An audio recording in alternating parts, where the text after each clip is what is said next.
Hi hello friends. ಈ ಜೀವಕ್ಕೆ ಜೀವ ನೀನು ಭಾಗ ಹೇಳು. ರಜನಿಯ ಜೊತೆ ಮಾತನಾಡುತ್ತಿದ್ದ ಸಾಮ್ರಾಟ್ ಅಖಿಲ್ ಮಾತು ಕೇಳಿ ಅವರತ್ತ ನೋಡಿದಾಗ ಅವನೊಂದಿಗೆ ಇದ್ದ ನಿವೇದಿತಾಳನ್ನು ನೋಡಿದ ಕ್ಷಣ ಮಾತ್ರದಲ್ಲಿ ಗತಕಾಲದ ಎಲ್ಲ ನೆನಪುಗಳು ಒಂದರ ಮೇಲೊಂದರಂತೆ ಅವನ ಮೇಲೆ ದಾಳಿ ಮಾಡಿದ್ದವು. ಯಾವ ಕಾಲ ಘಟ್ಟವನ್ನು ನೆನಪಿಸಿಕೊಳ್ಳಲೇಬಾರದೆಂದು ಜೀವನದಲ್ಲಿ ಮುಂದೆ ಸಾಗಿದ್ದನೋ ಈಗ ಅದೇ ಕಾಲವನ್ನು ವಿಧಿ ಅವನೆದುರು ತಂದು ನಿಲ್ಲಿಸಿತ್ತು.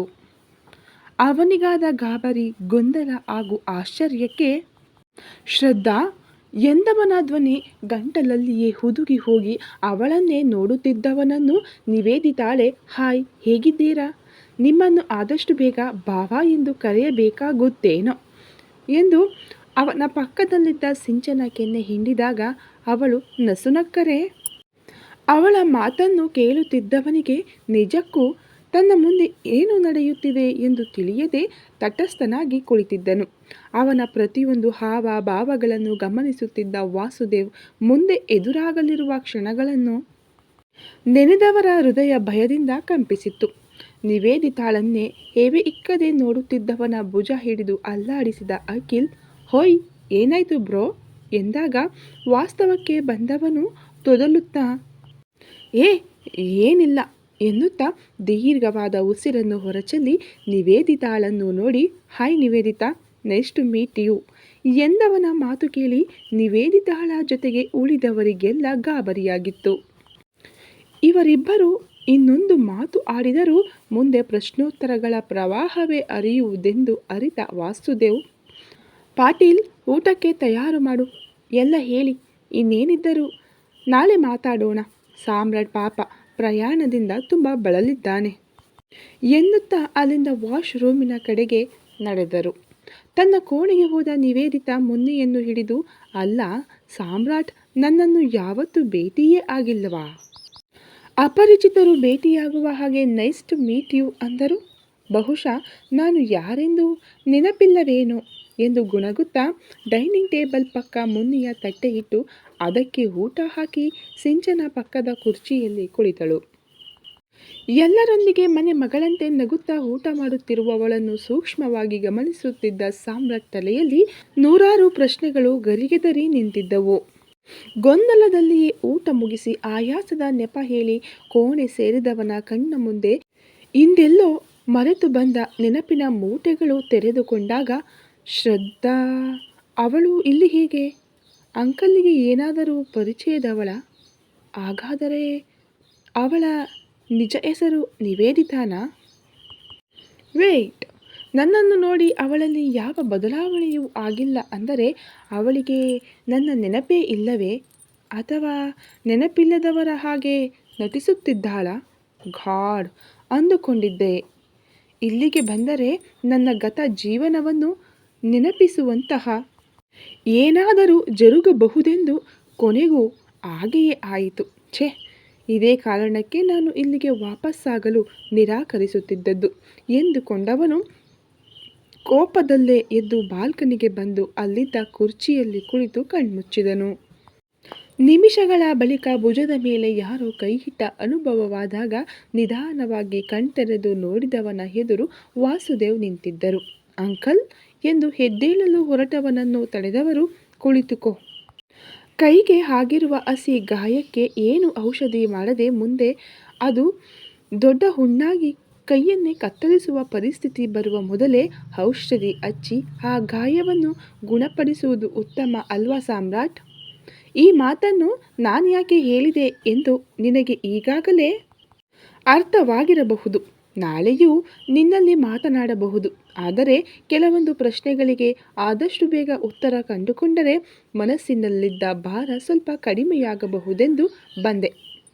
ನಿನಗೇನು ಅಭ್ಯಂತರವಿಲ್ಲವೆಂದರೆ? ಕ್ಯಾನ್ ವಿ ಟಾಕ್ ಎಂದವರ ಮಾತಿಗೆ ಎಸ್ ಅಂಕಲ್, ಮಾತನಾಡಿ ಎಂದವನ ಎದುರಿರುವ ಕುರ್ಚಿಯಲ್ಲಿ ಕುಳಿತ ವಾಸುದೇವ್, ಸುತ್ತಿ ಬಳಸಿ ಮಾತನಾಡೋಲ್ಲ. ನಿವೇದಿತಳನ್ನು ನೋಡಿ ನಿನ್ನಲ್ಲಾದ ಬದಲಾವಣೆಗಳನ್ನು ಗಮನಿಸಿದಾಗಲೇ ನನ್ನಲ್ಲಿದ್ದ ಕೆಲವು ಪ್ರಶ್ನೆಗಳಿಗೆ ನಿನ್ನಲ್ಲಿ ಉತ್ತರ ಸಿಗಬಹುದು ಎನಿಸಿತು. ಇನ್ನೂ ಅವಳಿಲ್ಲಿ ಹೇಗೆ ಎಂದು ನಿನಗೂ ಆಶ್ಚರ್ಯವಾಗಿರಬಹುದು. ಅವಳ ನಿಜವಾದ ಹೆಸರು, ಊರು ಇದ್ಯಾವುದು ನಮಗೆ ಗೊತ್ತಿಲ್ಲ.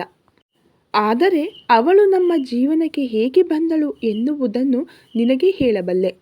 ರಜನಿಯ ಮನಸ್ಸು ಸರಿ ಇಲ್ಲದಿದ್ದಾಗ 3-4 ತಿಂಗಳಿಗೊಮ್ಮೆ ಬೆಂಗಳೂರಿನ ಮನೆಯಲ್ಲಿ 1 ವಾರ ಇದ್ದು ಬರುತ್ತಿದ್ದೆವು. 5 ವರ್ಷದ ಹಿಂದೆ ನಾವಿಬ್ಬರು ಬೆಂಗಳೂರಿಗೆ ಹೋದಾಗ ಒಬ್ಬ ಗೆಳೆಯನನ್ನು ಭೇಟಿಯಾಗಿ ಬರುತ್ತೇನೆಂದು ಒಬ್ಬನೇ ಕಾರನ್ನು ಚಲಾಯಿಸುತ್ತಾ ಮನೆಯಿಂದ ಹೊರಟಿದ್ದೆ. ಯಾವತ್ತೂ ಗಾಡಿಯನ್ನು ನಿಧಾನವಾಗಿ ಚಲಿಸುವ ನನಗೆ ಆ ದಿನ ಏನಾಗಿತ್ತೋ ಗೊತ್ತಿಲ್ಲ. ಆಗಲೇ ಅರ್ಧ ಗಂಟೆ ಟ್ರಾಫಿಕ್ಕಲ್ಲೇ ಕಳೆದಿದ್ದೆ. ಮುಂದಿನ ಸಿಗ್ನಲ್ ನೋಡಿದರೆ ಇನ್ನೇನು ಸೆಕೆಂಡುಗಳಲ್ಲಿ ರೆಡ್ ಸಿಗ್ನಲ್ ಬೀಳುವುದರಲ್ಲಿತ್ತು.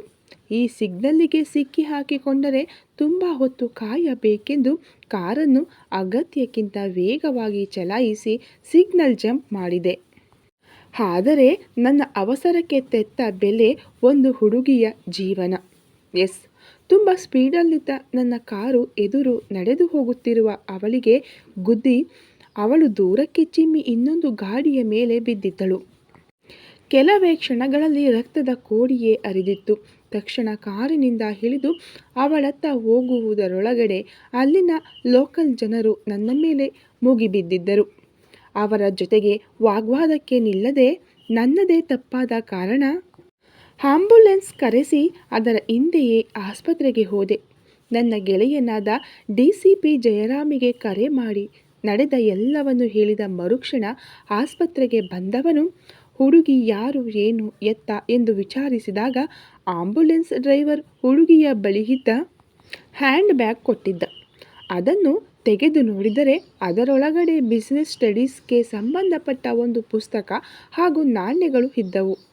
ಆಗಲೇ ತಿಳಿದಿದ್ದು ಮಾನವೀಯತೆ ಇಲ್ಲದ ಜನ ಆಕ್ಸಿಡೆಂಟ್ ಆಗಿ ಜೀವನ್ಮರಣ ಸ್ಥಿತಿಯಲ್ಲಿದ್ದ ಹುಡುಗಿಯ ಪರ್ಸನ್ನು ಕದ್ದಿದ್ದಾರೆ ಎಂದು. ಬ್ಯಾಗ್ ಪೂರ್ತಿ ಹುಡುಕಿದರೆ ಬೇರೇನೂ ಸಿಗಲಿಲ್ಲ. ಪುಸ್ತಕ ತೆರೆದರೆ ಒಂದು ಫೋಟೋ ಸಿಕ್ಕಿತು ಎಂದ ವಾಸುದೇವ್ ಅವರ ಕೈಯಲ್ಲಿದ್ದ ಪುಸ್ತಕವನ್ನು ಸಾಮ್ರಾಟ್ ಕೈಯಲ್ಲಿಟ್ಟರು. ಪುಸ್ತಕ ಹಿಡಿದವನು ಅದನ್ನು ಹಿಂದೆ ಮುಂದೆ ತಿರುಗಿಸಿ ಗೊಂದಲದಲ್ಲೇ ಅಂಕಲ್ ಇದೇನಿದು ಎಂದು ಕೇಳಿದಾಗ ಪುಸ್ತಕ ತೆರೆದು ಸರಿಯಾಗಿ ನೋಡು ಎಂದವರ ಮಾತಿಗೆ ಪುಸ್ತಕವನ್ನು ತೆರೆದು ಪುಟಗಳನ್ನೆಲ್ಲ ತಿರುವಿದ್ದಾಗ ಅಲ್ಲಿ ಸಿಕ್ಕ ಒಂದು ಕವರನ್ನು ಕೈಯಲ್ಲೆಳೆದು ಅದನ್ನು ತೆಗೆದು ಒಳಗಿದ್ದ ಫೋಟೋ ನೋಡಿದವನಿಗೆ ಸಿಡಿಲಿರದಿತ್ತು. ದೇವಸ್ಥಾನದ ಮೆಟ್ಟಿಲಲ್ಲಿ ಕುಳಿತವನು ನಿವೇದಿತಾಳನ್ನು ಬಳಸಿ ತೆಗೆದ ಸೆಲ್ಫಿಯದು.